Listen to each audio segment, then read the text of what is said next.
Bonsoir à tous, bienvenue à ce nouveau débat des mardis de l'ESSEC. Simplement pour commencer, comme vous le voyez, on n'a que 3 invités sur scène ce soir, donc je voulais excuser monsieur Serge Guillon, qui, en raison d'un souci de santé, pourra malheureusement pas se joindre à nous ce soir. Rassurez-vous, ce n'est qu'une méchante grippe, mais je tenais à vous le préciser. Bonne soirée à vous et bon débat. Messieurs, cher public, bonsoir. Et bienvenue à ce nouveau débat des mardis de l'ESSEC, organisé avec le concours du cabinet d'audit et de conseil Mazars, du groupe La Poste et du cabinet de conseil en stratégie opérationnelle WIV. Aujourd'hui, quand on parle d'Europe, on ne sait plus trop si l'on parle du territoire européen ou de l'Union européenne, si on parle des pays ou des citoyens qui les composent, si on parle encore de paix, d'égalité, d'union ou seulement de potentiel économique. Parlons-nous encore de ses avantages ou seulement des problèmes qu'elle engendre?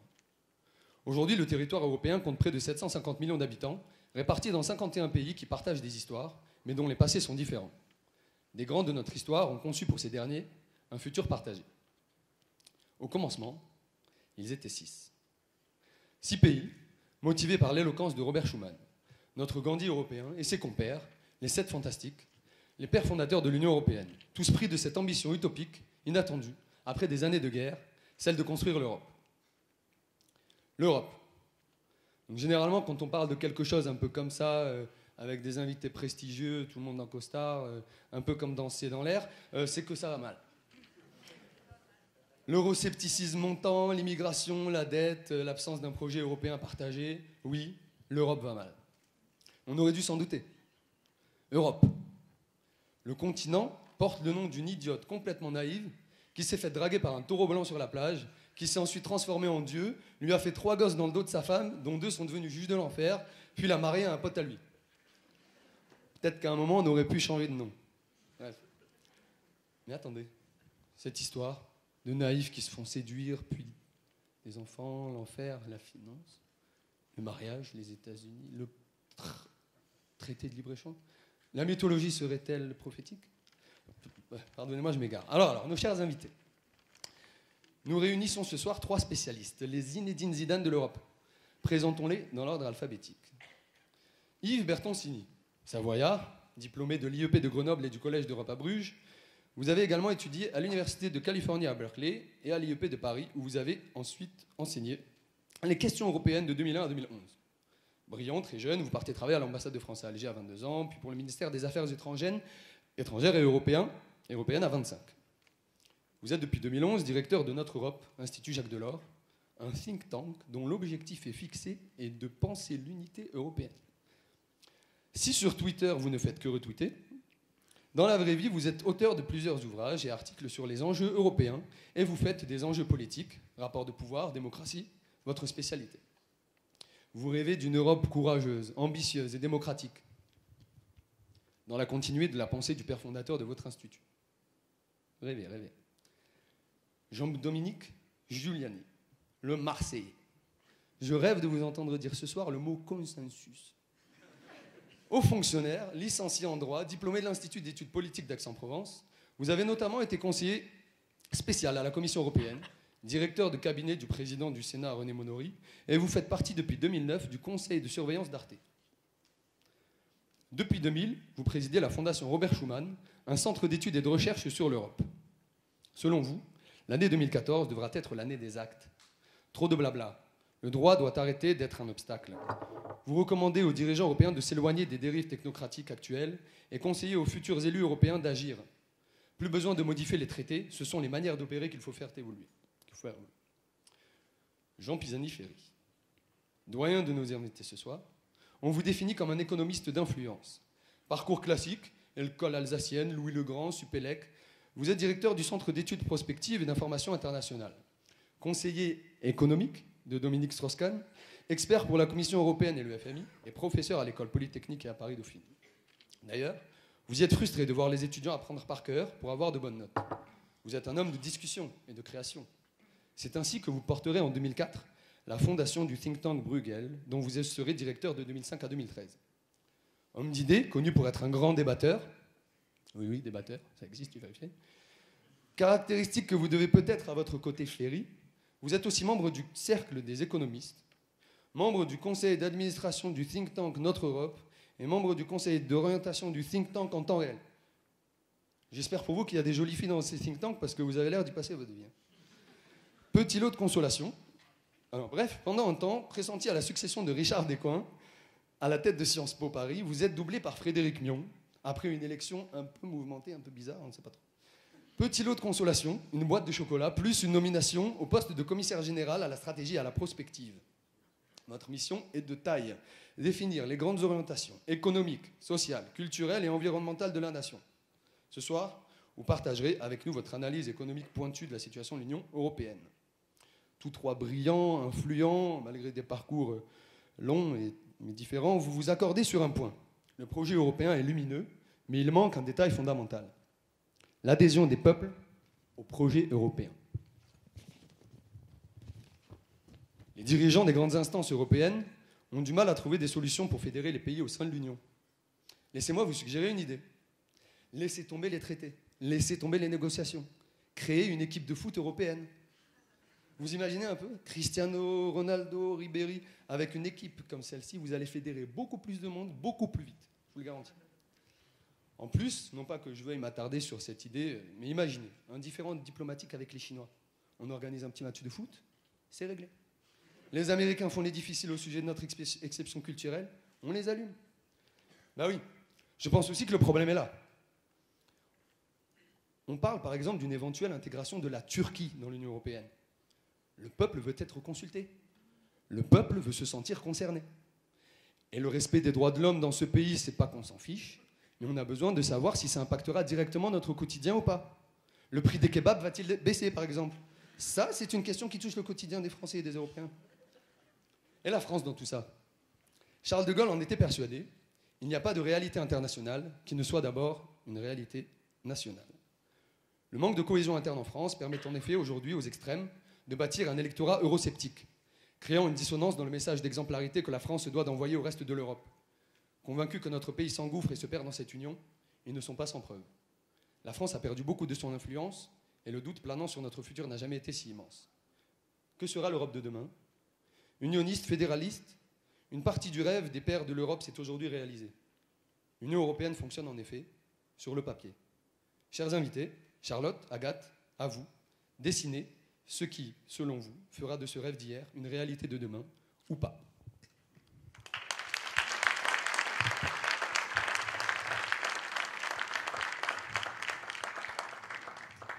Alors bonsoir, Jean-Dominique Giuliani, Jean Pisani-Ferry et Yves Bertoncini. Nous vous remercions tout d'abord pour votre venue ce soir et vous disposez, si vous le souhaitez, d'un droit de retour sur la présentation qui a été faite de vous. Est-ce que l'un d'entre vous souhaite s'exprimer?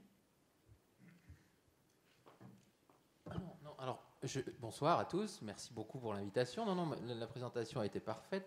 Je voulais juste dire une chose au vol, c'est que l'équipe de football européenne, il en existe déjà plein. Le PSG est une équipe de football européenne. Zlatan Ibrahimovic ne serait pas là. On ne serait pas en train de zlataner tout le monde là en France, et puis peut-être bientôt en Europe, si ses parents n'avaient pas reçu, chacun séparément d'ailleurs, le droit d'asile pour se retrouver en Suède, où ils se sont rencontrés, et si lui, grâce à l'arrêt Bosman, n'avait pas bénéficié de la libre circulation des travailleurs. Voilà, un exemple. J'aurais pu vous citer Chelsea.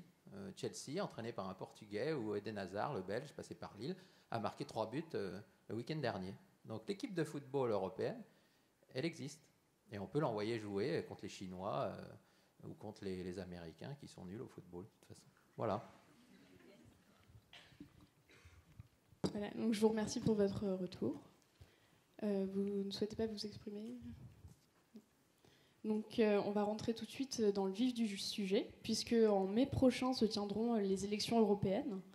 Lors des dernières élections en 2009, on avait eu un taux d'abstention de près de 57% en Europe, 59% en France. Monsieur Bertoncini, comment pouvez-vous expliquer ce désamour des Européens pour l'Europe?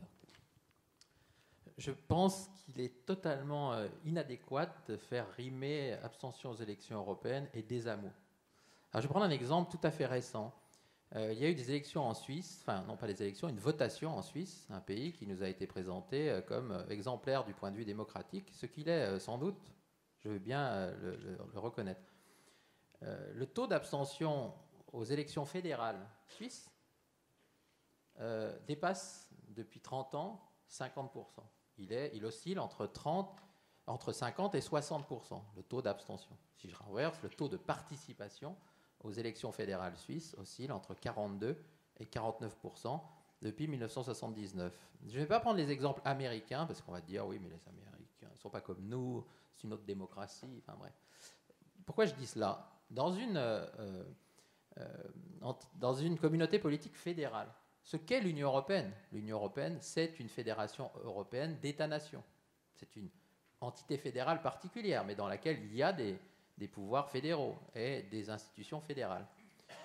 Eh bien, il y a un engouement au moment des élections pour le niveau fédéral qui est forcément limité. Pourquoi ? Parce que les compétences attribuées au niveau fédéral sont elles-mêmes très limitées. Et donc, on peut tout à fait parler du désamour des Européens vis-à-vis de l'idée européenne ou de la réalité de la construction européenne aujourd'hui. Je crois qu'on est là pour ça. Et je ne le nie pas, il existe. Il y a un déficit de popularité très net. En partie, on y reviendra parce que l'Europe s'est transformée en FMI depuis quelques années. Donc forcément, vous n'avez qu'à faire des sondages sur la popularité du FMI dans le monde entier. Vous ne serez pas plus haut que ce qu'on trouve pour l'Europe aujourd'hui. Mais faire rimer déficit d'amour et taux d'abstention aux élections européennes, à mon avis, c'est une erreur de raisonnement. Et j'ajoute pour conclure ce premier point que c'est un beau cadeau qu'on fait aux extrémistes qui n'aiment pas l'Europe que de dire cela. J'espère simplement que donc les extrémistes qui n'aiment pas l'Europe et qui ont tout à fait le droit de ne pas aimer l'Europe, mais qui nous ont dit récemment que la votation suisse était un bel exemple de démocratie, ben ils se souviendront que donc dans les élections fédérales suisses, il y a entre 42 et 49% de participation et que ça ne rend pas du tout les autorités fédérales suisses illégitimes pour autant. Merci Monsieur Bertoncini, mais vous reconnaissez tout de même qu'il y a un désamour des Européens pour l'Europe. Et donc, comment vous pourriez l'expliquer ? Je ne veux pas prendre trop de temps de parole à mes camarades sur le bord, mais je dirais en deux mots, Europe FMI égale désamour. Encore une fois, hein, le FMI fait un sale boulot. Et quand je dis sale boulot, c'est parce que c'est un boulot nécessaire, hein, souvent. Mais enfin, ça ne le rend pas populaire. Il se trouve que l'Europe a dû se transformer en FMI, alors seulement dans 4 ou 5 pays, hein, seulement dans 4 ou 5 pays, parce que les pays en question avaient de facto perdu leur souveraineté. Ils s'étaient trop endettés vis-à-vis des marchés financiers, ils ont appelé l'Europe à l'aide, l'Europe FMI est arrivée. Voilà. Sans se presser d'ailleurs. Mais en tout cas, elle a commis cela. Après, plus largement, ça c'est conjoncturel, parce qu'on va en sortir hein, de l'Europe FMI, l'Europe Troïka, l'Irlande en est sortie. Ça c'est conjoncturel. Structurellement, il y a certainement un problème plus vaste qui est de savoir ce qu'on fait encore ensemble. L'Europe est face à une crise de la cinquantaine, dont mes voisins parleront sans doute mieux que moi, étant donné qu'ils l'ont déjà traversée. Salaud. Mais c'est vrai que l'Europe a pendant longtemps rimé avec un projet de réconciliation, d'échange. C'est un succès fantastique d'ailleurs. Le prix Nobel l'a rappelé il y a quelques mois, à raison, et si on ne reconnaît pas cela, même quand on n'aime pas beaucoup l'Europe, on est vraiment aveugle hein, de ne pas reconnaître cela. Mais maintenant, qu'est-ce qu'on fait ? Alors moi je pense que le grand horizon, c'est la mondialisation, l'union fait la force dans la mondialisation. Mais je m'arrête là parce qu'encore une fois, j'ai déjà abusé de mon temps de parole, je ne sais pas s'il y a des horloges quelque part, mais voilà, je dois me taire pendant au moins 10 minutes. Je continue. Non, ça va être complémentaire. Je crois qu'il faut distinguer deux choses. Il y a la question du Parlement européen. Le Parlement européen, c'est un législateur, ce n'est pas une assemblée dans laquelle il y a beaucoup de débats politiques. Il y a eu l'idée, lorsqu'on est passé à l'élection au suffrage universel du Parlement européen, qu'on allait créer un espace politique transeuropéen dans lequel on allait avoir ces grands débats, ces empoignades qui font qu'il y a une forme de reconnaissance dans ces affrontements qui ont lieu au Parlement, pas comme on a eu ici avec le mariage pour tous, par exemple, qui est le dernier exemple de grande empoignade parlementaire. Bon, ce n'est pas du tout le cas au Parlement européen. Le Parlement européen, c'est un législateur qui passe son temps à faire du compromis, qui travaille bien du point de vue de la législation, mais qui produit des choses qui sont importantes, hein, qui sont beaucoup de ce qui fait notre vie quotidienne en termes de... c'est vrai que la législation financière, par exemple, aujourd'hui, elle se fait au Parlement européen, que beaucoup de ce qui touche au droit de la consommation, aux standards sur les produits, tout ça, ça se fait au Parlement européen. Donc c'est un législateur qui travaille, c'est pas très excitant, et d'autant plus que ça se fait sur une base, en général, de compromis entre les partis. Et ça se fait sur une base de compromis entre les partis, parce que, de toute façon, il y a parallèlement la négociation entre les États qui se fait au Conseil dans lequel sont représentés les différents États.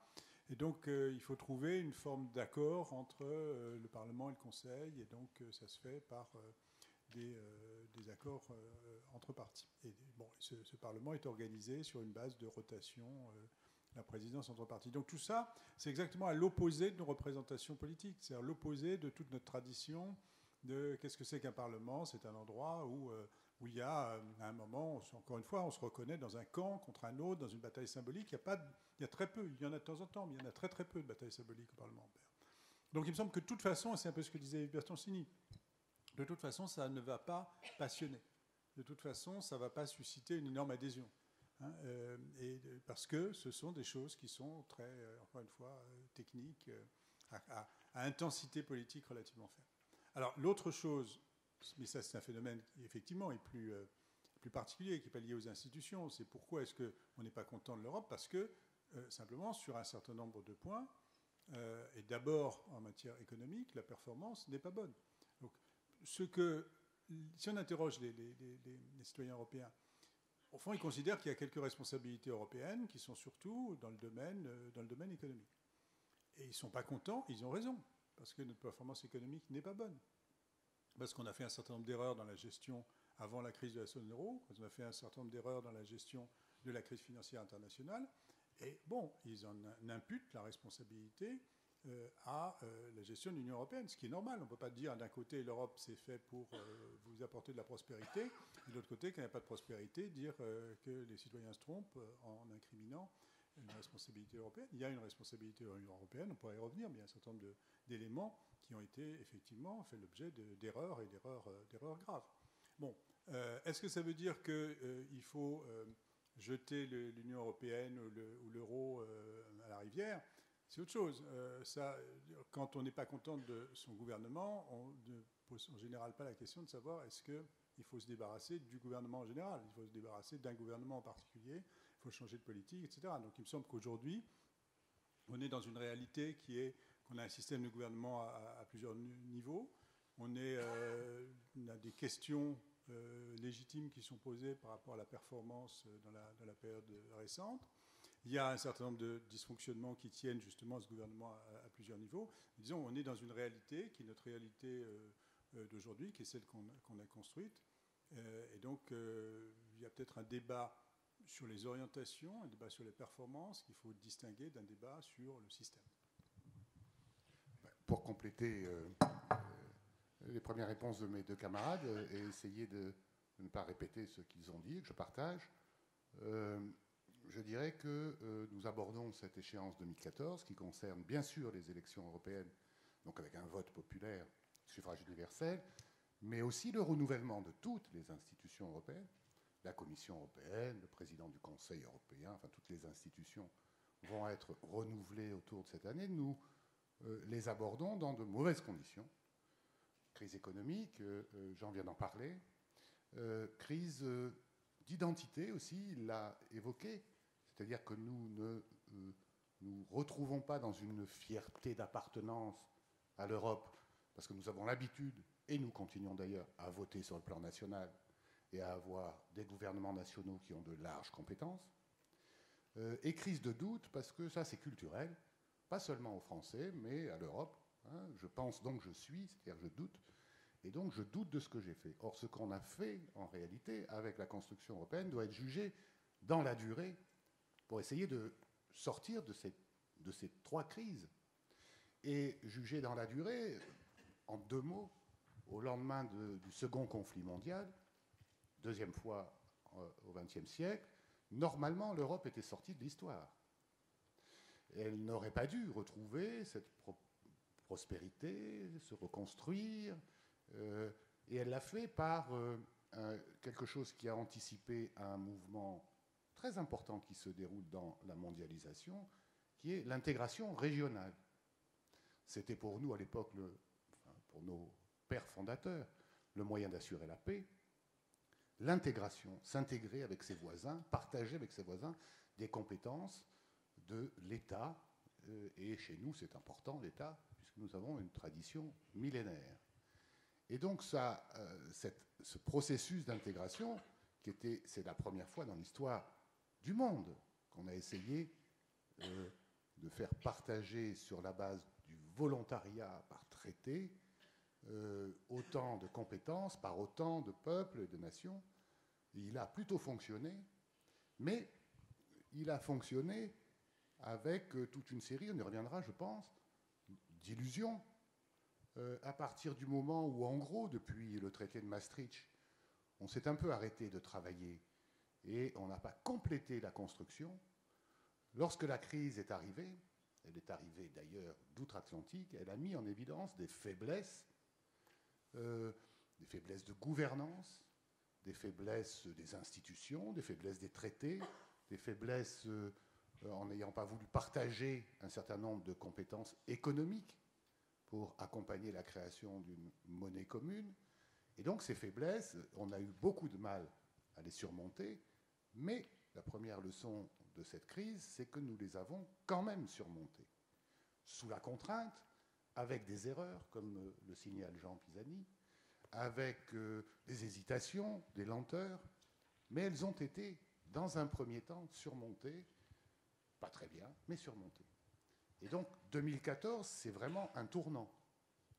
C'est un tournant avec de grands défis. La question pour les élections européennes et pour l'année, c'est de savoir si nous allons être capables et si nos classes politiques vont être capables de mettre sur le terrain de vrais enjeux et de créer, c'est vrai, des clivages politiques, de vrais débats au niveau national comme au niveau européen. Et là, bien sûr, nous avons tous plein d'idées. Et quelles sont ces idées alors pour réimpliquer les Européens dans l'Europe? Parce que vous dites finalement que si les Européens se sentent désengagés de l'Europe, c'est parce qu'il y a des problèmes économiques et que c'est donc cela qui délégitimise un petit peu l'Europe.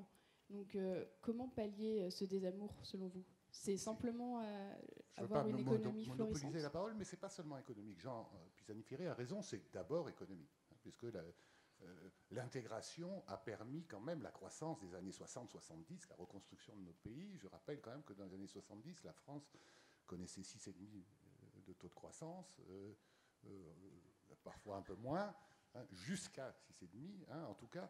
Et donc nous étions dans une phase positive, et donc l'Europe, qui est ce mécanisme extrêmement difficile de changer de paradigme politique, de passer de l'État national pur qui vote tous les impôts, les règles de droit, etc., à des compétences partagées, c'était acceptable parce qu'il y avait des résultats. Quand la crise est arrivée, c'était beaucoup plus difficile. Aujourd'hui, il y a plusieurs défauts qui sont sur la table, qui sont identifiés. Gouvernance économique, gouvernance monétaire, dimension sociale, et par-dessus tout en ce moment, puisqu'on parle de la votation suisse, par exemple, un grand mouvement qui est à l'œuvre, c'est que, sans que personne s'en aperçoive, et surtout ne le dise à nos citoyens, l'Europe est devenue le premier continent d'immigration du monde, avec 72 millions de migrants installés en Europe. C'est le rapport de l'ONU de cet automne. Les États-Unis, c'est 50. Et l'Asie, tout compris, c'est 70. Donc, est-ce qu'on a anticipé cette intégration? Non, on voit bien les problèmes que ça crée. Ça crée des problèmes culturels, identitaires, politiques, et pas seulement économiques. Et donc, des problèmes extrêmement difficiles à résoudre, mais qu'on n'a pas réellement anticipés. Et vous parlez de l'immigration. Est-ce que vous pensez que l'Europe peut répondre d'une seule voix à cette question? Parce qu'on peut penser, en 2011, la France, par exemple, avait rouvert le contrôle aux frontières avec l'Italie après que Rome ait accordé beaucoup de visas à des ressortissants africains. Donc on voit bien qu'il y a une dissension là, sur la politique d'immigration entre la France et l'Italie. Est-ce que vous pensez que sur la question de l'immigration, l'Europe peut répondre d'une seule voix à cette question? Est-ce qu'on n'a pas plusieurs Europes dans l'Europe? Je vais bien répondre à cette question, mais je dis un mot d'abord, de manière plus générale. J'ai déjeuné aujourd'hui avec l'ambassadeur d'un pays asiatique qui était ni la Chine ni le Japon. Il m'a dit qu'il lisait un livre sur le début de la guerre de 14 parce que c'était certainement plein d'enseignements pour l'Asie.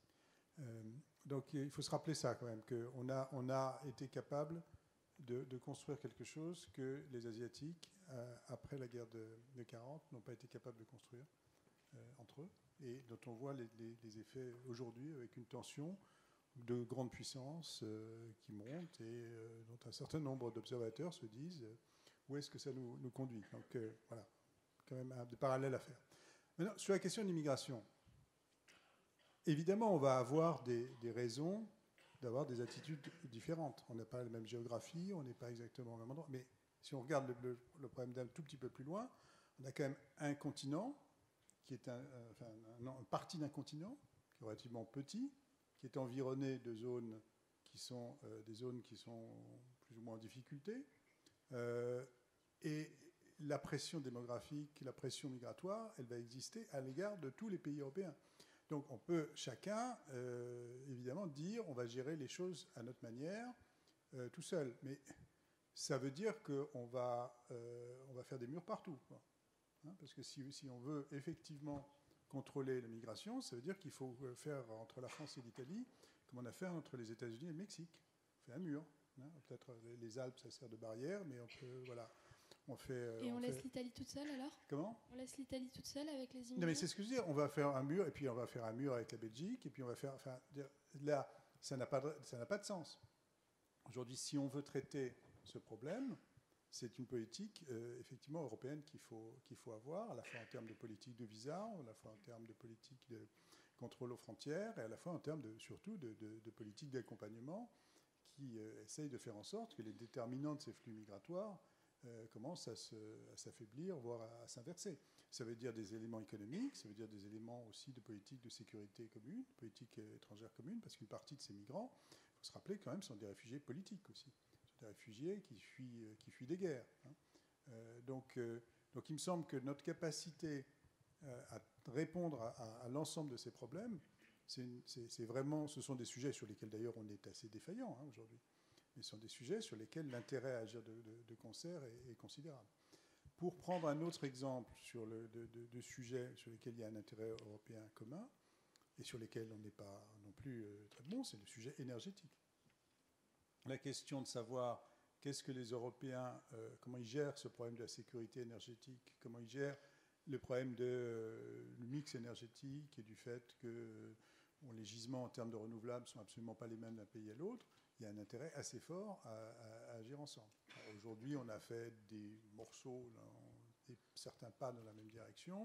On a construit des choses partiellement. Il y a d'autres aspects qui dysfonctionnent. On peut y revenir. Mais enfin, il me semble que si on prend quelques éléments comme ça, il y a un intérêt objectif fort des Européens à agir ensemble. Ce sont deux bons exemples, l'immigration et l'énergie. Parce qu'au fond, si on prend le recul que nous conseille de prendre Jean Pisani-Ferry, on regarde une Europe qui ne ressemble pas tout à fait à cette salle. L'Europe est un continent qui vieillit et qui rétrécit. Voilà. Donc l'Europe, c'est 7% de la population mondiale, et bientôt moins. Dans une mondialisation dans laquelle l'idée que l'union fait la force est une idée, à mon avis, théoriquement assez soutenable. L'immigration, l'énergie. Donc, premier point, l'immigration. Il peut y avoir un arbitrage à faire au niveau européen entre accueillir plus d'immigration extra-communautaire, j'insiste sur ce point, extra-communautaire, avec évidemment des enjeux d'intégration qu'il ne faut pas minimiser, ou ne pas le faire et accepter une baisse de son niveau de vie. Ça, c'est un arbitrage que peut-être d'ailleurs les Suisses viennent de faire. Mais il faut bien distinguer avec la libre circulation des personnes. La libre circulation des personnes, c'est entre Européens, c'est Zlatan Ibrahimovic qui vient jouer au Parc des Princes. Ça, il n'y a pas de quota contre ça, c'est libre. Et puis, si un pays, par exemple l'Angleterre, ne le souhaite pas, c'est tout à fait démocratique de sortir de l'Union européenne, il a le droit, il y a des clauses de sortie. Mais tant qu'on est membre du club, ça, c'est de la libre circulation entre Européens. Mais le déclin démographique, il est total en Europe. Même la France, qui est à 2 enfants par femme, ne renouvelle pas ses générations. Donc, la première question, c'est comment l'Europe va chercher des ressources qu'elle n'a plus sur son sol. Même chose pour l'énergie. Tant qu'on est dans le prisme de l'indépendance énergétique nationale, qui est un concept tout à fait utile, mais qui est illusoire, parce que plus aucun pays de l'Union européenne n'est indépendant d'un point de vue énergétique. Aucun. Je dis plus aucun. La France ne l'a jamais été. Mais il s'est trouvé que le Danemark, le Royaume-Uni avaient du pétrole en mer du Nord, donc il y a eu un moment où eux l'étaient.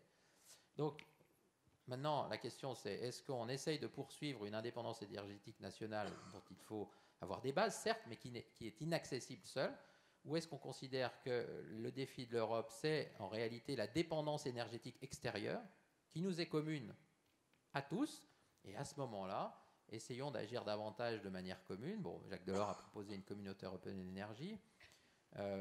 C'est vrai que sinon, si on n'agit pas un peu plus ensemble, on est dépendant de Vladimir Poutine pour le gaz et des pétromonarchies pour le pétrole, quand ce n'est pas d'autres pays un peu moins fréquentables encore. Voilà, donc c'est 2 exemples qui sont assez justes de ce qu'est l'Europe dans la mondialisation. C'est-à-dire un continent plein de ressources, mais qui n'en a pas assez malgré tout quand il s'agit de choses aussi élémentaires que les ressources humaines ou les ressources énergétiques, et donc dans lequel l'Union peut faire la force. Si je peux ajouter en théorie. Un petit mot. Comme d'habitude, quand nous parlons de l'Europe, on parle d'abord des problèmes. Parce que nous y sommes en ce moment. Mais il faut vraiment faire l'effort de peser le pour et le contre, ce qui marche et ce qui ne marche pas. Il y a des choses qui marchent. Contrairement à ce que vous pouvez lire dans la presse ou les déclarations de certains, l'euro est une réussite. L'euro est une réussite. Pourtant, en France, sur l'euro, il y a quand même beaucoup de gens qui critiquent l'euro fort, oui, comme quoi ça avantagerait la compétitivité prix de l'Allemagne et pas de la France. Merci d'avoir saisi la perche que je vous tendais. Je la prends. Parce qu'on va faire parler Jean aussi, qui est excellent, encore plus que moi là-dessus. Mais c'est une réussite d'avoir, en 10 ans, imposé sur la scène mondiale la 2e monnaie de réserve du monde. Alors on a des problèmes de fonctionnement, parce qu'on n'a pas voulu aller jusqu'au bout de la logique qu'on avait initiée. Mais globalement, je vous signale que sans l'euro, par exemple, le super serait vraisemblablement à 2 ou 2,5 euros à la pompe aujourd'hui. Que c'est une monnaie stable, que c'est une monnaie plébiscitée de l'extérieur, et pas seulement à cause de l'Allemagne, à cause de la force de l'euro.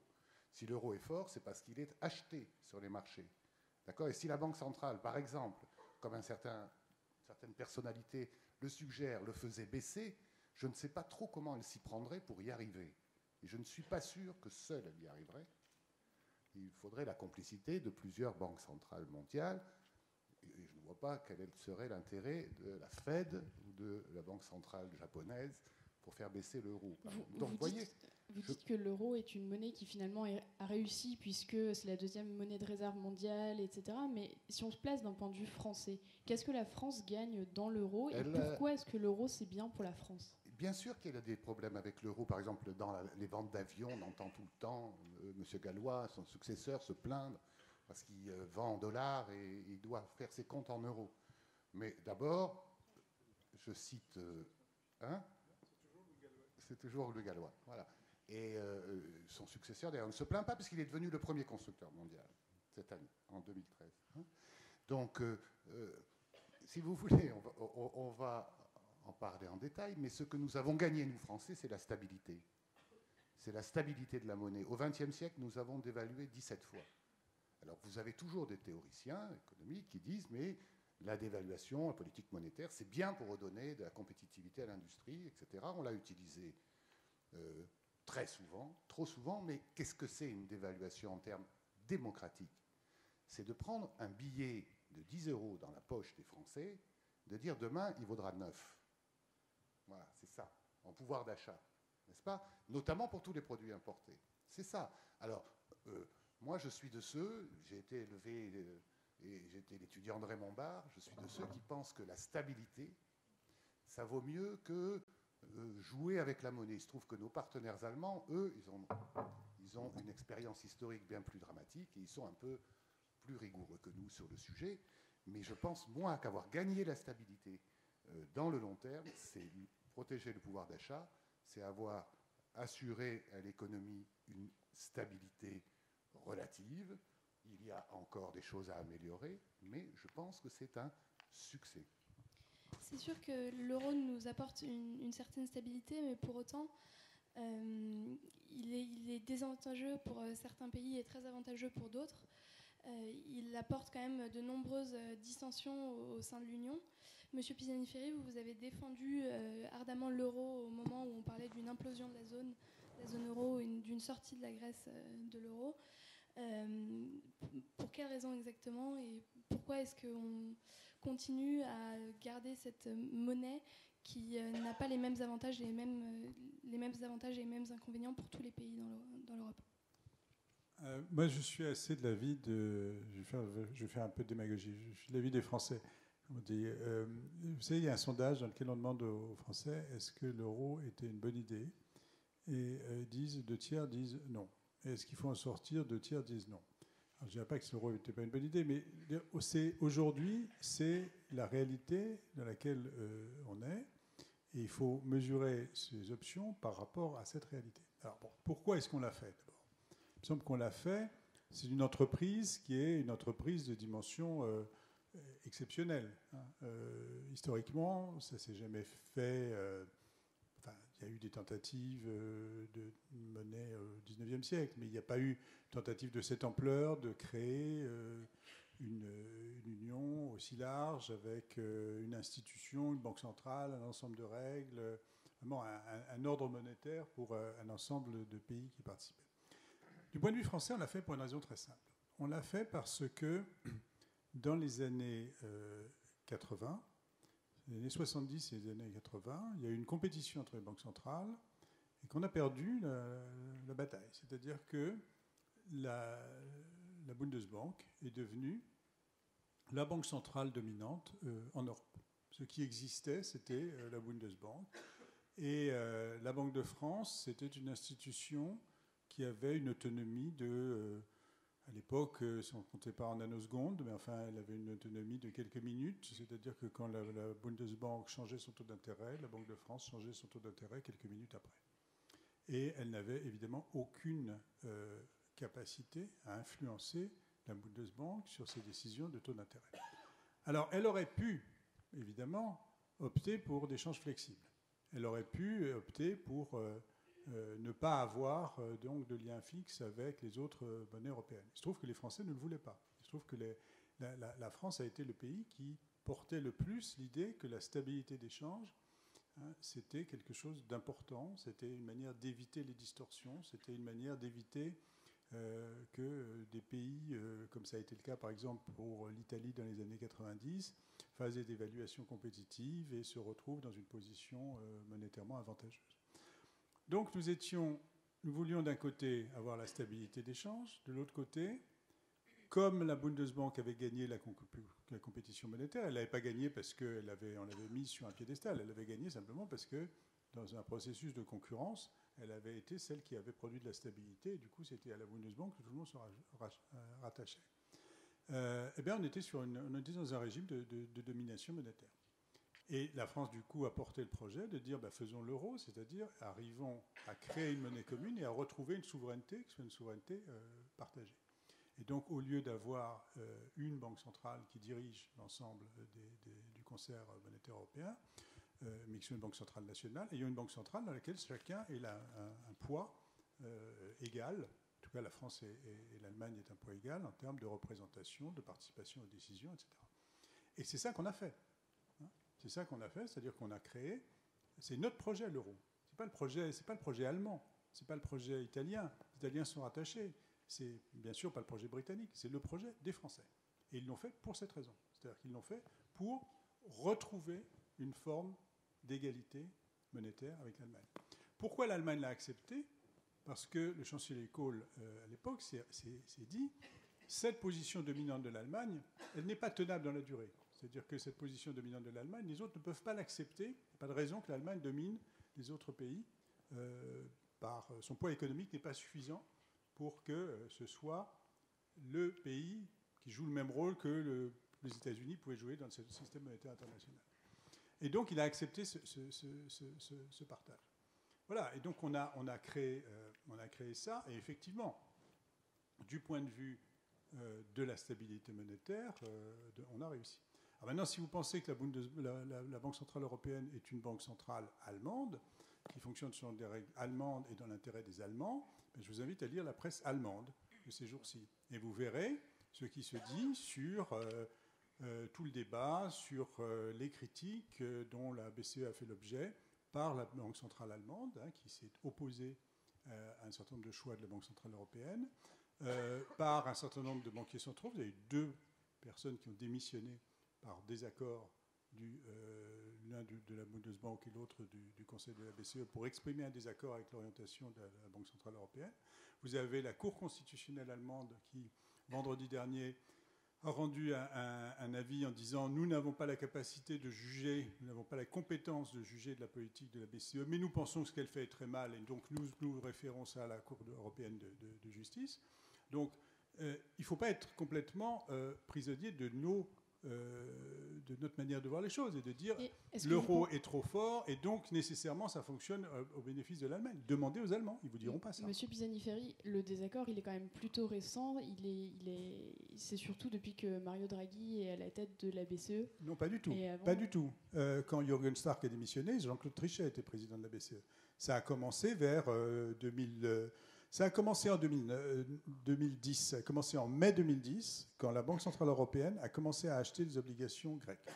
Et c'est là que s'est cristallisé ce désaccord qui n'a fait que s'amplifier depuis. Et sous le contrôle de Jean, d'ailleurs, à l'époque, c'était un Allemand qui devait succéder à Jean-Claude Trichet, et qui s'est mis hors course. C'était Axel Weber, oui, qui a dit « je ne veux pas ». Il a démissionné parce qu'il ne voulait pas assumer la responsabilité d'une banque centrale alors qu'il n'était pas d'accord avec l'orientation de la BCE. Et donc, peut-être, moi, trois petites choses en complément. Sur l'euro. L'euro, il n'a pas que des qualités, il a aussi des défauts. Les billets sont tragiquement moches, ils n'incarnent rien. Enfin, non, mais je veux dire, rien ne peut être parfait au niveau européen. Un compromis à 2 dans un couple, c'est déjà pas optimal, mais alors un compromis à 28, on ne va pas non plus chercher la perfection. Sur l'euro, ce que disait Jean Pisani-Ferry, il faut se souvenir de la raison aussi pour laquelle on a créé cette monnaie, parce que le rapport de l'or, on va fêter ses 25 ans, en tout cas nous, je ne sais pas si tout le monde va les fêter, mais nous, oui, 17 avril prochain, il a été posé sur la table, ce qui a créé les conditions géopolitiques de réalisation de l'euro, parce que l'euro, ce n'est pas le rapport de l'or qui l'a proposé la première fois, il y en avait d'autres propositions avant, dès les années 70, c'est la chute du mur de Berlin. Voilà. Chute du mur de Berlin, l'Allemagne réunifiée, quelle horreur, cri d'effroi à Paris, parce que cri de liesse, mais cri d'effroi dans les chancelleries diplomatiques. Et donc, il y a eu, de la part de l'Allemagne, et Helmut Kohl raconte ça très bien dans ses mémoires, le sacrifice de la reine, quoi. Voilà. Pour réaffirmer l'ancrage de l'Allemagne dans le projet européen. On passe à l'euro. Effectivement, plutôt sous conditions allemandes, sauf que dans la dernière période, on s'est très largement éloigné des conditions allemandes. Et je pourrais ajouter sur le pacte de stabilité et de croissance qui a été aussi mis en place sous impulsion allemande et qui est une camisole de force insupportable pour les Français, moyennant quoi on l'a violé plus des 2/3 des années depuis qu'il a été mis en place. Mais ça continue à être insupportable pour les Français. Mais je cite cette histoire de réunification allemande parce que c'est très important. Vous avez parlé tout à l'heure de l'amour qu'on peut éprouver pour la construction européenne. Bon. En fait, je crois qu'on se trompe un peu quand on raconte l'histoire de la construction européenne. Parce qu'on peut effectivement la raconter sur le mode bisounours. On va passer l'été avec les petites Anglaises, Erasmus. J'espère que vous allez tous faire des bébés européens. Bon, ça, c'est une réalité. Bon. Mais il faut aussi la raconter avec une logique un tout petit peu plus réaliste, basée sur un autre principe, qui n'est pas le principe de plaisir, qui est le principe de peur. La construction européenne, elle a été lancée parce on avait peur de se refaire la guerre. On avait peur de Staline, on pensait qu'elle allait nous envahir. C'est pour ça qu'on a fait la communauté européenne du charbon et de l'acier. L'euro, ça a été fait parce qu'on avait peur que l'Allemagne réunifiée domine l'Europe encore plus qu'avant. Et c'est très important, là on est dans la diplomatie, d'avoir ça aussi en tête pour ne pas laisser le monopole des peurs et des protections aux extrémistes, hein, je le dis au passage. Et je dis ça en parlant de l'euro parce que c'est très symptomatique. L'union monétaire européenne, Jean Pisani-Ferry a rappelé les sondages, on n'est pas super nombreux à l'adorer. Simplement, c'est pas tu l'aimes ou tu la quittes. Non, c'est tu l'aimes pas, mais tu la quittes pas quand même, quoi. Voilà. Tu restes. Pourquoi ? Parce que très froidement, le retour au franc serait, alors je ne vais pas dire catastrophique, hein, mais serait plus négatif que le maintien dans l'euro. C'est très intéressant ce qui s'est passé dans la crise récente, parce que tous les peuples ont pu se poser la question. Quand on dit sortir de l'euro, le débat interdit, mais que nenni, le débat a eu lieu partout, à ciel ouvert. Il y a eu plein de sondages, il y a eu plein d'élections qui, comme jamais, ont porté là-dessus. Dans tous les pays, des pays qui rechignaient à aider, mais qui ont aidé quand même, parce qu'ils se sont dit, tout bien calculé, c'est quand même mieux d'aider ces paresseux de Grecs plutôt que de laisser disloquer la zone euro.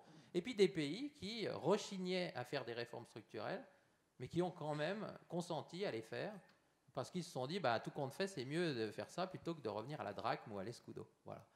Et c'est important de signaler ça, parce qu'il ne faut pas raconter l'Europe ou l'euro pour les bisounours. Hein. L'euro, c'est pas parfait, certes, mais c'est mieux que rien, et c'est sûrement mieux que l'époque, effectivement, où que j'ai connue, parce que j'ai voulu faire le jeune tout à l'heure, l'époque où, effectivement, la Banque centrale française s'alignait une demi-heure après sur les taux d'intérêt de la Banque centrale allemande. Alors, on garde peut-être l'euro, mais pourtant, M. Pisani-Ferry, vous l'avez dit, la performance économique de l'Union européenne aujourd'hui, elle est médiocre. Et les citoyens ont pourtant l'impression que l'Union fait plus, Bruxelles fait plus pour les entreprises que pour eux. Et tout cela fait le lit des extrémismes en Europe. Aujourd'hui, chaque pays européen a son parti eurosceptique et parfois, souvent, qui est combiné avec un extrémisme anti-immigration, anti-euro et compagnie. Et en France, on a le FN qui arrive pourtant en tête des intentions de vote pour les élections européennes de 2014, avec 24% des voix. Comment est-ce qu'on combat cette montée des extrêmes dans l'Union ? Je pense qu'il y a des phénomènes plus profonds que l'intégration européenne. Dans tous les pays, la plupart des pays avancés, peut-être le Japon, c'est différent, encore que le nationalisme est au pouvoir au Japon. On a des partis des petits blancs. Le Tea Party n'a rien à voir avec l'intégration européenne. Et pourtant, on y retrouve un certain nombre de thèmes sur l'immigration, sur la mondialisation, avec une fixation spéciale aux États-Unis sur des sujets du gouvernement, de la fiscalité. Mais on retrouve un certain nombre d'éléments dans ces pays avancés d'une population, une partie de la population qui se trouve menacée, mise en cause par ce qui se passe dans le monde. Ce qui se passe dans le monde, c'est que les pauvres d'hier deviennent plus riches, deviennent plus prospères, deviennent dominants dans un certain nombre de domaines et que ça déstabilise profondément toute une partie de nos sociétés. Alors, vous disiez, on parlait de l'euro, puis on parle du Royaume-Uni. Au Royaume-Uni, vous avez UKIP, UKIP, le parti de l'indépendance, qui n'a rien à voir avec l'euro puisque le Royaume-Uni n'y est pas, qui est très excité sur les questions d'immigration, qui est très excité sur les questions de législation européenne, même si on ne sait pas très bien de quoi il s'agit, on ne sait pas très bien où est la législation si contraignante, et qui rêve d'une idée d'indépendance britannique comme une réponse à l'ensemble des problèmes, une espèce d'insularité. Bon, donc je pense qu'on a, là aussi, c'est des phénomènes plus profonds. Hein. Aujourd'hui, les Britanniques, qui étaient le pays qui était le plus ouvert à la libre circulation, au moment où la Pologne, la Hongrie, etc., la première vague de l'élargissement, ils ont dit, ben voilà, on va ouvrir nos frontières les premiers, et comme ça, on va attirer les travailleurs de ces pays. Et les meilleurs d'entre eux vont venir chez nous. Aujourd'hui, ils se sont complètement repliés. David Cameron, ça a rallié le camp de ceux qui veulent mettre des limites à l'immigration. Il y a un sentiment de crispation. Donc, il me semble que toutes nos sociétés sont traversées et c'est très compréhensible parce qu'à la fois la mondialisation, à la fois le tour du progrès technique, hein, qui dévalorise les qualifications intermédiaires, qui fait qu'on a une polarisation considérable du marché du travail, avec de l'autre côté, d'un côté, des emplois comme ceux des étudiants de cette école, des emplois qualifiés, dans lesquels on a un progrès des rémunérations, on a des emplois qui sont en termes de contenu, en termes de valorisation, en termes de qualité progressent, et puis de l'autre, beaucoup d'emplois peu qualifiés, et le milieu de la distribution des revenus et des qualifications qui a tendance à disparaître, hein, à se raréfier. Et ça, c'est un sentiment socialement qui est extrêmement angoissant. Bon, alors, je dis tout ça parce que voilà, il y a la question européenne, bien sûr, mais il y a ces questions d'arrière-fond qu'il ne faut absolument pas oublier. Et par ce segment de la population se sent abandonné, sent l'impression que l'Europe c'est pour d'autres, a l'impression que n'a rien à y gagner et a l'espoir un peu fou que la nation, finalement, c'est un retour à un monde d'hier dans lequel leur sort, en tout cas en termes relatifs, était meilleur. Je pense que c'est une illusion. Je pense que c'est une illusion profonde. Alors, tout ça n'est pas pour exonérer, encore une fois, des erreurs qui ont été faites. Je peux y revenir, on peut en débattre, et j'ai beaucoup à dire là-dessus. Mais je ne pense pas qu'on puisse simplement prendre pour argent comptant l'idée il y a des partis qui sont contre l'Europe. La raison des mots et la raison du soutien à ces partis, elle vient de phénomènes proprement européens. Mais pourtant, on ne fait rien pour lutter contre ces partis-là. Ça vous fait pas peur, vous, de voir en mai 2014 un Parlement rempli d'eurosceptiques ? Ça voulait dire qu'on ne fait rien pour lutter contre ces partis-là. On est dans une démocratie, on fait que les partis qui ne sont pas d'accord mènent leur campagne. Alors, leur campagne peut être mauvaise ou bonne. Enfin, vous ne pouvez pas dire qu'on ne fait rien contre ces partis-là. Oui, mais on ne prouve pas vraiment aux Européens que ces partis-là ont tort. L'Europe c'est difficile, reste oui, technocratique et a du mal à prouver que ces partis-là ont tort. Oui, mais enfin, l'Europe, alors je ne sais plus très bien qui c'est, là, parce que, vous avez des gens qui disent... c'est un peu, on parlait de l'affaire suisse. Hein, l'affaire suisse, c'est des gens qui disent on est mieux chez nous et on est mieux entre nous qu'avec des Suisses allemands qui disent on est mieux entre Suisses allemands qu'avec des Allemands. Bon, quand vous en arrivez là, vous dites c'est pas très facile d'argumenter rationnellement. Hein, parce que je pense que l'argumentation rationnelle, elle a été développée en Suisse dans la campagne. Donc vous avez des phénomènes qui sont des phénomènes sociaux lourds. Hein. Vous pouvez le regretter. Moi, je le regrette et on le regrette. Mais répondre à cela n'est pas ce qui est le plus facile. Pour prolonger cet exemple suisse, je sors d'un débat à la télévision, justement, sur la Suisse. Donc, j'avais un peu regardé comment ça s'est passé. 50,3% pour le rétablissement des quotas, c'est-à-dire une majorité de cantons ruraux, là où il y a le moins d'immigrés, à l'exception du Tessin italien, où là il y a un problème de concentration d'immigrés, peut-être moins qualifiés qu'ailleurs. Tous les autres ont voté contre. Et aujourd'hui, le financement et la péréquation financière entre les cantons, elle est à un seul sens. Les cantons qui ont voté non au quota financent majoritairement les cantons qui ont voté oui au quota et qui ne voient pas d'immigrés. Donc c'est exactement ce que dit Jean. Ce n'est pas un problème purement d'immigration, c'est largement irrationnel, identitaire, culturel, beaucoup plus profond. À mon avis, il a raison. C'est les transformations du monde qu'on prend souvent comme des agressions à nos modèles auxquels on tient, parce qu'on y est attaché, mais aussi parce qu'ils sont très généreux. Et solidaire et rénant, aurait dit Michel Albert il y a quelques années, et qu'on est très attaché et qu'on sent que c'est menacé.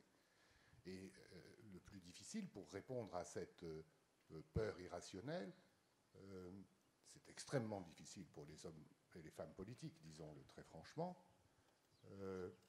C'est plus facile pour les think tanks ou les gens de l'extérieur.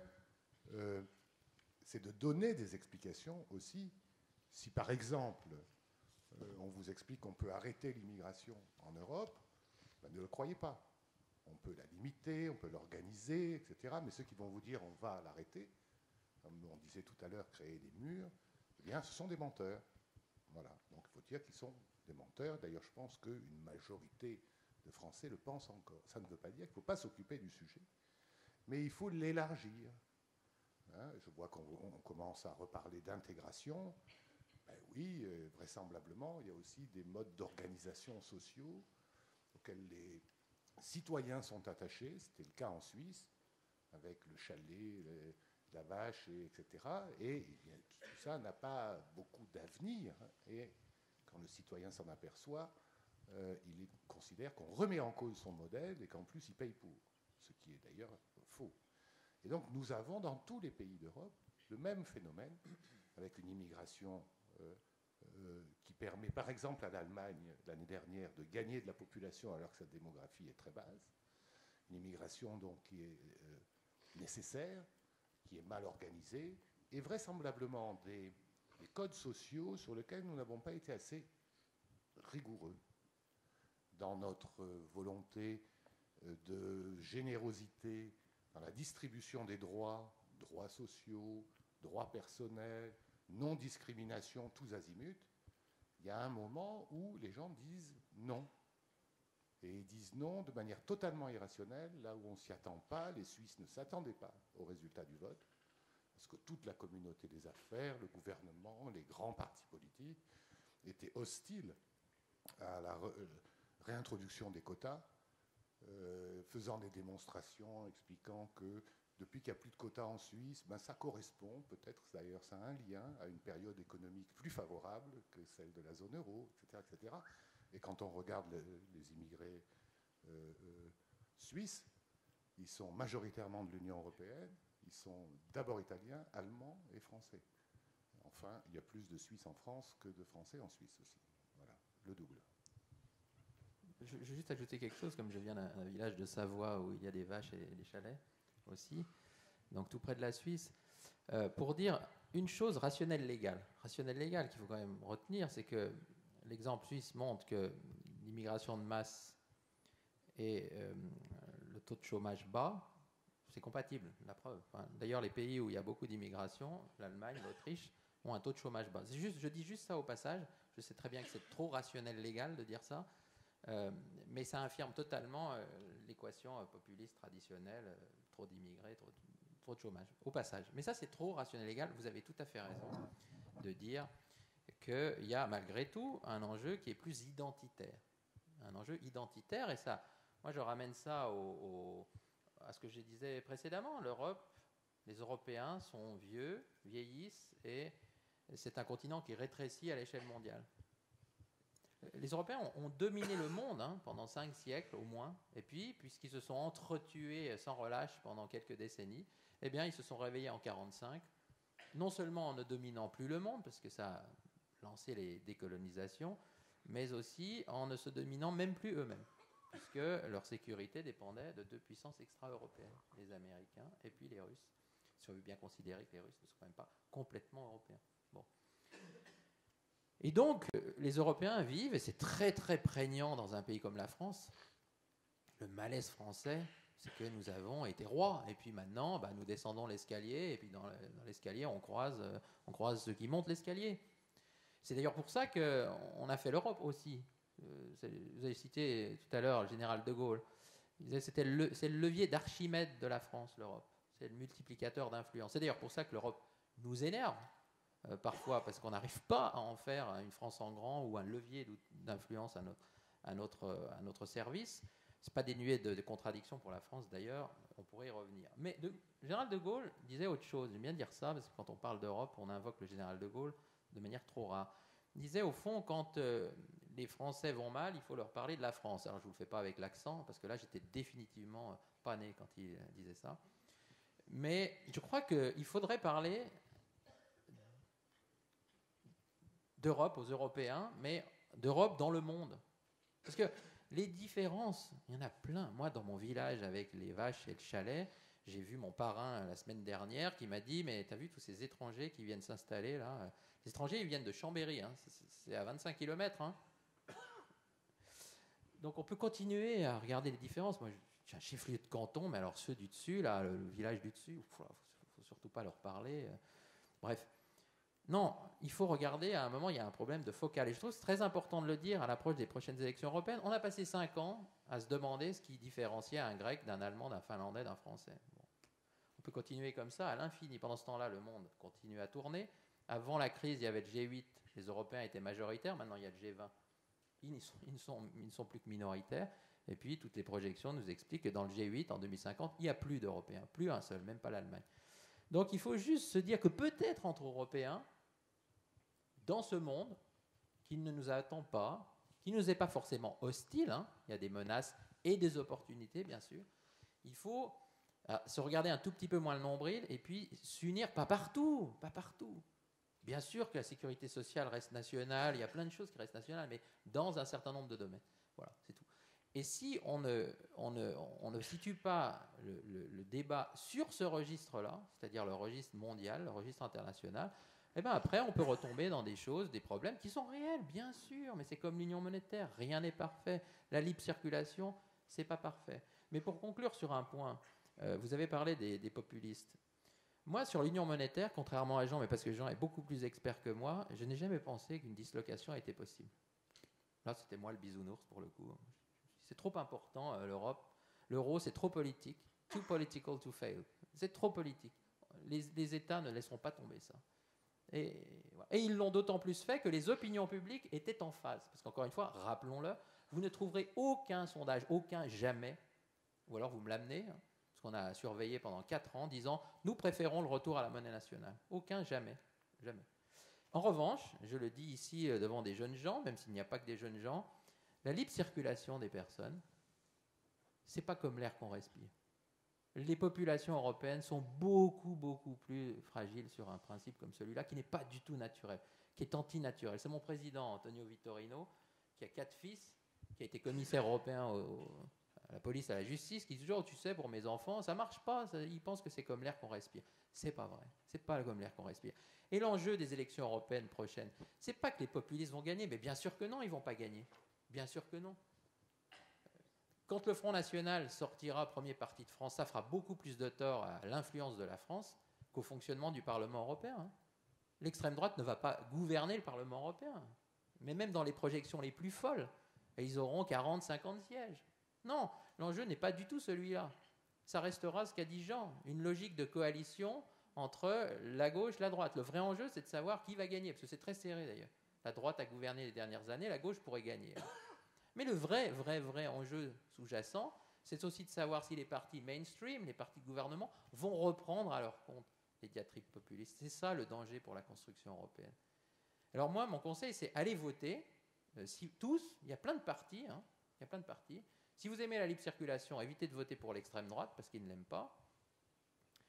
Et puis surveillez bien la façon dont les partis de gouvernement évoluent. Parce que sur l'union monétaire, les partis de gouvernement, ils n'ont jamais transigé. Jamais. Jamais. Alors que sur la libre circulation, il suffit d'écouter ce qui se passe au Royaume-Uni, et un peu en France, il faut quand même bien le dire, pour être beaucoup plus inquiet. La libre circulation, c'est pas comme l'air qu'on respire. Et c'est plus facile à démanteler, même si c'est inefficace, effectivement, mais ça sera au moins efficace pour des raisons identitaires, et il ne faut pas non plus masquer les besoins identitaires. Mais ça aura des effets contre-productifs sur un certain nombre d'entre nous, et une majorité d'entre nous, et aussi sur nos économies.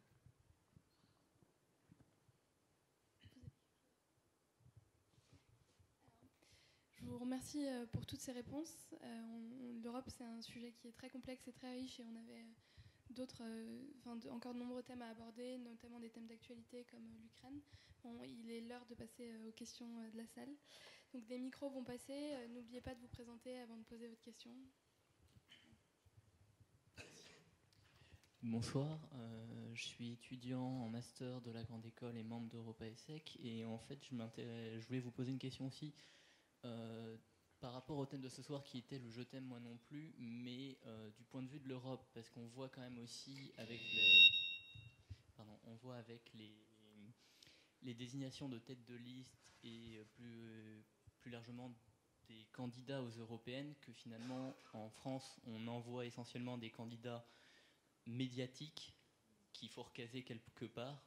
On peut parler de concours de caméra là-dessus.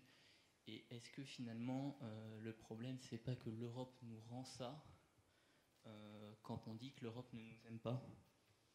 Est-ce qu'on peut encore être crédible? Est-ce que la France peut encore avoir un rôle à jouer quand on est à ce niveau-là? Je vais dire un mot. La France est assez particulière de ce point de vue-là, hein, parce que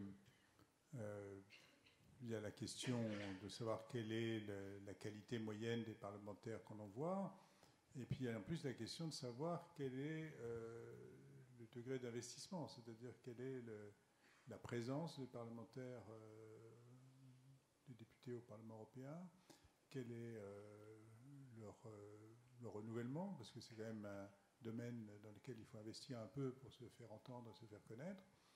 Bon, je pense que nous avons une influence qui est effectivement nettement affaiblie par notre propre comportement. Comparé à d'autres pays, les Allemands n'envoient pas des responsables politiques, disons, de la plus grande envergure. Hein. Ils font comme ailleurs, c'est-à-dire que quand on a le choix entre faire une carrière nationale et faire une carrière européenne, on préfère souvent faire une carrière nationale. Mais au moins, il y a de la continuité. C'est-à-dire qu'il y a des gens qui s'investissent et qui font une carrière européenne dans laquelle ils acquièrent la compétence, ils acquièrent la réputation et ils pèsent. Nous envoyons souvent des touristes. Si je peux ajouter une chose, mais je pense que la Fondation Schuman a fait de très bonnes analyses sur ce sujet, donc Jean-Dominique Giuliani le complétera peut-être, mais je vais dire une chose de paradoxale. Je suis entièrement d'accord avec ce qui vient d'être dit. Et en même temps, il y a un problème qui prend aussi sa source en France à multiples égards. D'abord, on n'a pas une culture parlementaire très développée. Hein. Bon, donc effectivement, en Parlement, à quoi ça sert en France et donc en Europe. Mais il y a aussi autre chose, c'est que je crois que dans la plupart des autres pays de l'Union européenne, les têtes de liste comme Marine Le Pen, Jean-Marie Le Pen, Jean-Luc Mélenchon, ils seraient députés nationaux. On a un système politique national qui n'est pas assez pluraliste. Ils seraient députés au niveau national. Ils ne le sont pas, et donc ils vont chercher là-bas le vivre et le couvert, parce qu'effectivement Marine Le Pen, c'est le Père, la Fille et le Saint-Esprit, là, hein. Bruno Gollnisch, qui n'est plus trop en odeur de sainteté, si j'ai bien compris d'ailleurs.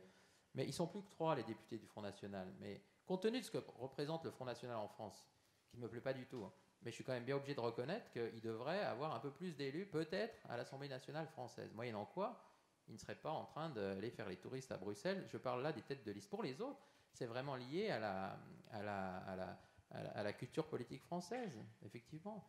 C'est dramatique quand on regarde la façon dont les Allemands, qui, comme par hasard, président aujourd'hui le Parlement européen, via Martin Schulz, savent non seulement choisir des gens qui ne sont pas des stars fantastiques, mais qui y vont, qui travaillent et qui restent surtout, qui restent longtemps, 3 mandats, 4 mandats, 5 mandats.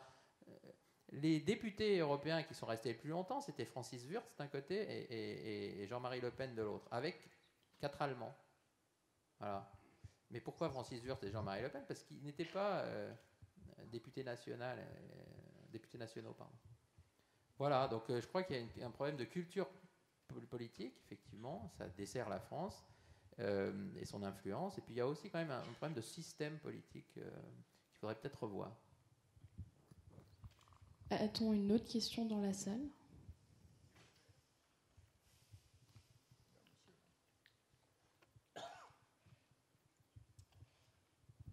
Bonsoir messieurs, Marc Etac en master technique financière. Donc j'ai beaucoup apprécié le débat, mais moi je pense que peut-être un des drames de l'Europe, c'est de plus faire rêver. Moi je me rappelle, il y avait la stratégie de Lisbonne qui prévoyait de faire de l'Europe peut-être la nation phare, entre guillemets, au niveau du savoir, des connaissances. Et surtout, bien sûr, il y a des grands projets européens, Airbus, et même Ariane Espace, donc, ont été vraiment assez formateurs, enfin, moi je pense, d'une ambition européenne. Et là, j'ai l'impression que cette ambition est cassée. Par exemple, il y avait des projets comme Galileo, qui devaient concurrencer donc, le GPS américain, par exemple. Ça n'existe plus. Il y a ce manque d'ambition, je trouve, qui peut-être est la source, en tout cas, de l'émergence de ces extrêmes. Et j'aurais voulu voir votre réaction par rapport à ce point. Merci. Oui, oui, vous avez raison. L'Europe a longtemps été un rêve, compte tenu de ce qu'on avait connu. Guerre civile européenne, guerre mondiale. C'est devenu une réalité. Alors une réalité, c'est aussi, ce sont des institutions, c'est une réalité bureaucratique aussi. Les pères fondateurs l'avaient déjà prévu. C'est une réalité juridique, c'est une réalité économique, en ce moment pas brillante. Et donc la réalité, ce n'est pas le rêve. Mais le vrai sujet, c'est que nos systèmes politiques sont restés majoritairement nationaux. Et que dans la marche vers l'intégration, où petit à petit on essayait de partager un certain nombre d'éléments de nos souverainetés, difficilement, c'est toujours difficile, on s'est arrêté au stade qu'on appelle couramment de l'union politique. C'est-à-dire, quand on veut faire une carrière politique, on reste sur le plan national parce qu'on a le sentiment qu'on est plus utile. En réalité, c'est de moins en moins vrai. Et donc, peut-être par manque de leadership, par manque de vision, par manque de personnalité, comme Jacques Delors, comme François Mitterrand avec l'euro, comme Giscard avec le Parlement européen, comme d'autres, j'ai le sentiment, c'est mon point de vue, que nous sommes restés extrêmement nationaux, nous sommes un peu rabougris sur le plan national, et que finalement, notre échappatoire, c'était la mondialisation. Si j'en crois les voyages qu'on peut faire, où sont mes enfants? Ils sont en Asie ou ailleurs, effectivement.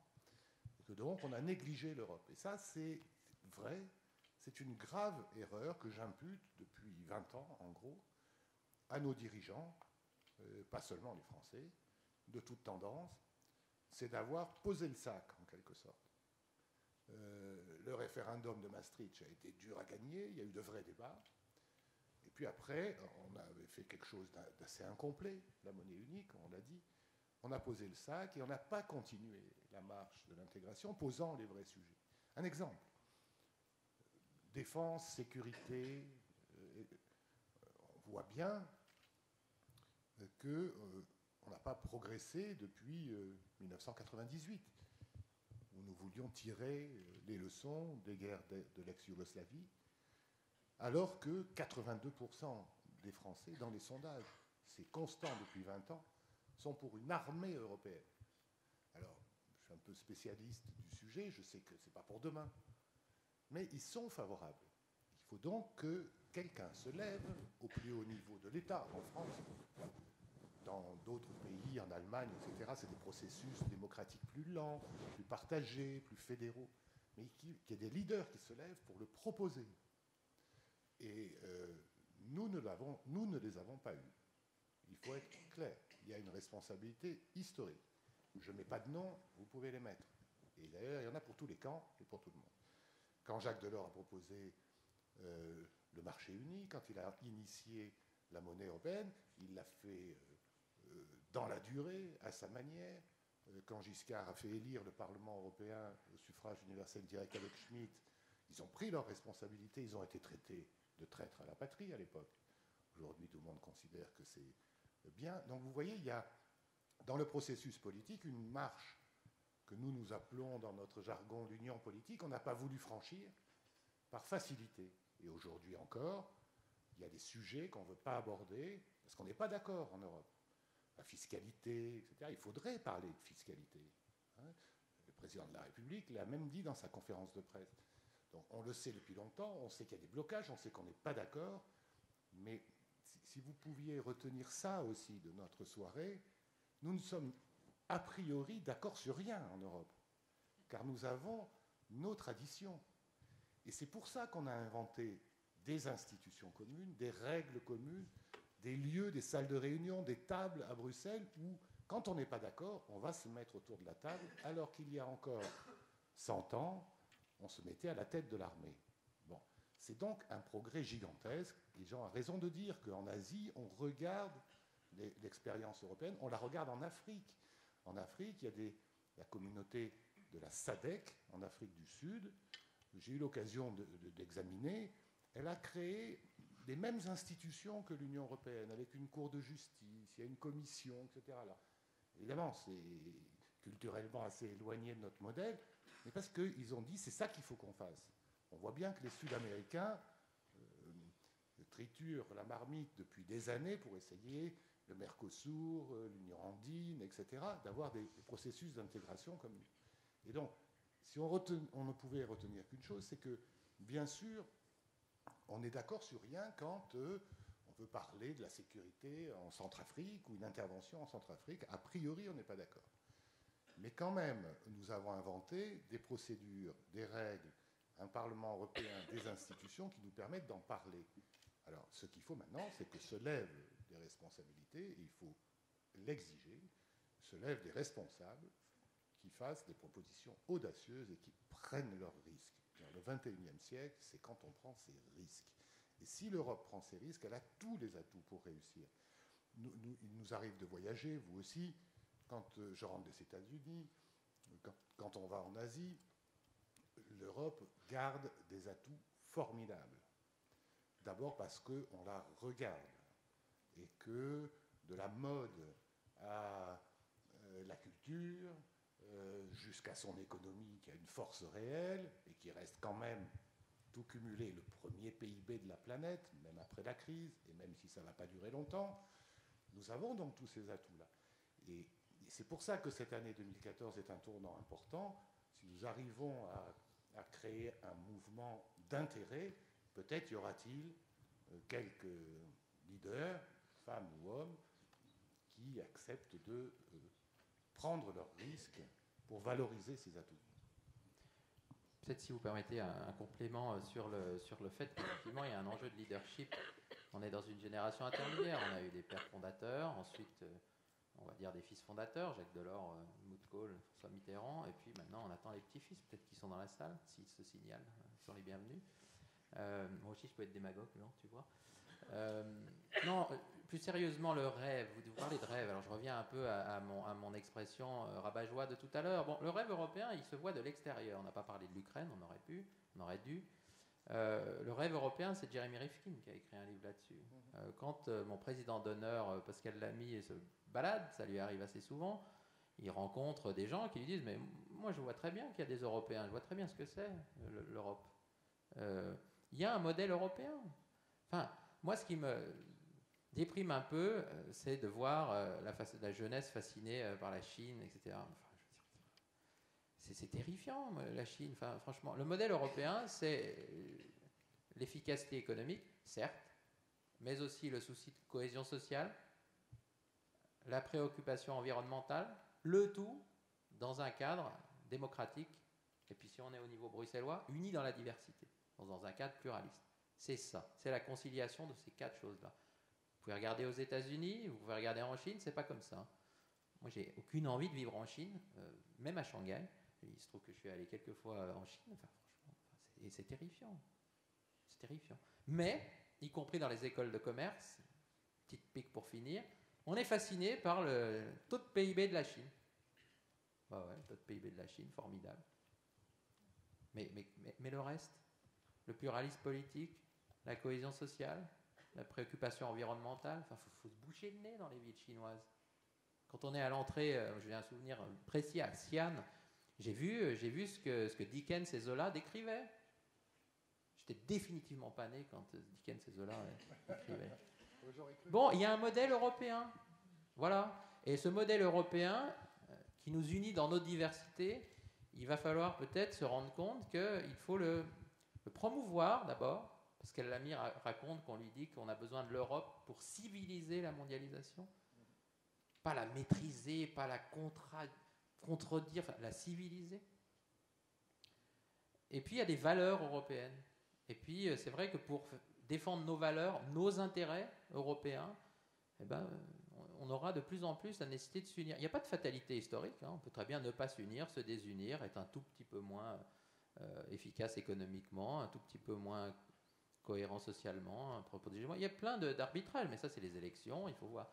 Mais si on ne regarde pas, on n'est pas obligé de regarder l'Europe avec les yeux de Chimène, on n'est pas obligé de dire, comme l'a fait François Hollande pour la France, on va réenchanter le rêve français, donc réenchanter le rêve européen.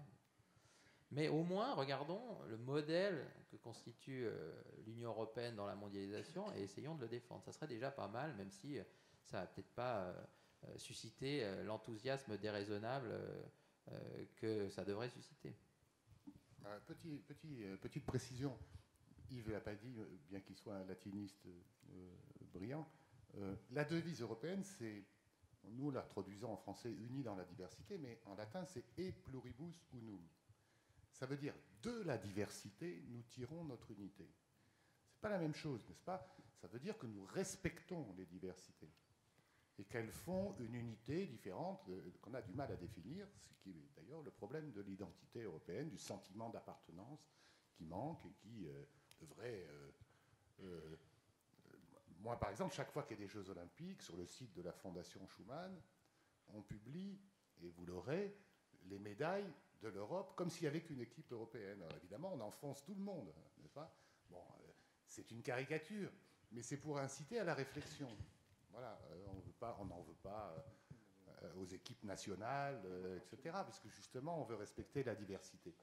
Mais c'est qu'ensemble, nous représentons un poids beaucoup plus considérable. Et voyez, j'entends beaucoup, y compris de responsables politiques que je respecte de tous bords, disant sur la sécurité, la France est toute seule en Afrique, on ne fait rien. Ce n'est pas vrai. Ce n'est pas vrai. Nos militaires ne travaillent plus jamais tout seuls. C'est vrai que pour prendre la décision d'envoyer une armée en Afrique, c'est courageux, ça implique la vie de nos soldats. Un de mes fils est un jeune officier, donc je sais il rentre du Mali, donc je vois très bien ce que ça veut dire. Donc, envoyer un soldat prendre le risque de sa vie pour défendre nos valeurs et nos intérêts, c'est quelque chose qu'on ne peut encore faire qu'au niveau national, avec un parlement, des constitutions. Un jour, ce sera au niveau européen. Mais au Mali, en Centrafrique, les Européens sont déjà là. Ils payent, ils offrent leurs avions, et pas que les Européens d'ailleurs, les Américains, etc. Donc l'idée de travailler en commun, elle est déjà là. C'est très long parce qu'il s'agit de l'armée, que c'est très difficile, que nous sommes attachés aussi à notre liberté de décision, que nous estimons que de temps en temps on décide mieux que les autres, et je reconnais qu'en Afrique c'est le cas, parce que d'autres ont des traditions, des contraintes différentes. Mais donc, voyez-vous, ça marche quand même. Le progrès marche quand même. Et aujourd'hui, quand vous allez aux États-Unis, eh bien, regardez, le président Hollande est accueilli comme européen. Il est accueilli comme un président français en Europe qui a pris ses responsabilités en Afrique. Et on sait très bien que l'Union européenne va payer derrière. On sait très bien que les Serbes et les Kosovos n'auraient jamais pu dialoguer si Mme Ashton, si décriée, n'avait pas fait tout un travail fastidieux de diplomatie avec des diplomates et son service diplomatique commun qu'il faut arrêter d'accabler. Bien sûr que ce n'est pas le Quai d'Orsay, bien sûr que ce n'est pas le Foreign Office. Ça marche. Dans les pays du Maghreb, qui distribue le plus d'aide au développement? C'est l'Europe, largement devant les États-Unis. On vient d'avoir de bonnes surprises en Tunisie. Pour la première fois dans un pays, après une révolution arabe, dans un pays arabe, il y a une constitution où on reconnaît la femme l'égale de l'homme, ce qui est pour nous très important, et la religion en dehors des affaires de l'État. Je considère que c'est un succès auquel l'Union européenne a contribué. En Somalie, il n'y a pratiquement plus de piraterie, pratiquement plus. Il nous a fallu presque 10 ans, on l'a éradiqué, on va devoir le faire en Guinée. En Côte d'Ivoire, c'est la France qui était en première ligne. Il y avait l'Union européenne derrière. Donc, vous voyez, les choses avancent, c'est long, c'est difficile, parce que nos États sont anciens, parce que nos États, souvent, les prérogatives ou les symboles de nos États appartiennent aussi à notre identité culturelle et historique, et qu'il faut les respecter, donc il faut du temps, mais moi, je suis optimiste, je pense que nous allons rebondir. et que nous avons tous les atouts pour compter dans le monde. Il y a déjà 130 ambassades de l'Union européenne. Elles jouent un rôle qu'on ignore la plupart du temps. La transition au Yémen, l'aide alimentaire aux Philippines, où il y a une dizaine de cyclones par an. Chaque fois, en notre nom, on distribue des sacs de riz, on essaie de reconstruire les États. Ça ne marche pas toujours, c'est très long. Parfois, il y a des erreurs, oui.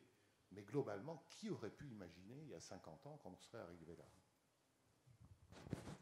Je vous remercie pour vos réponses. Maintenant, je vais inviter le public à se diriger vers la cafétéria où un cocktail vous attend et où vous pourrez poser des questions peut-être de façon un peu moins formelle à nos invités.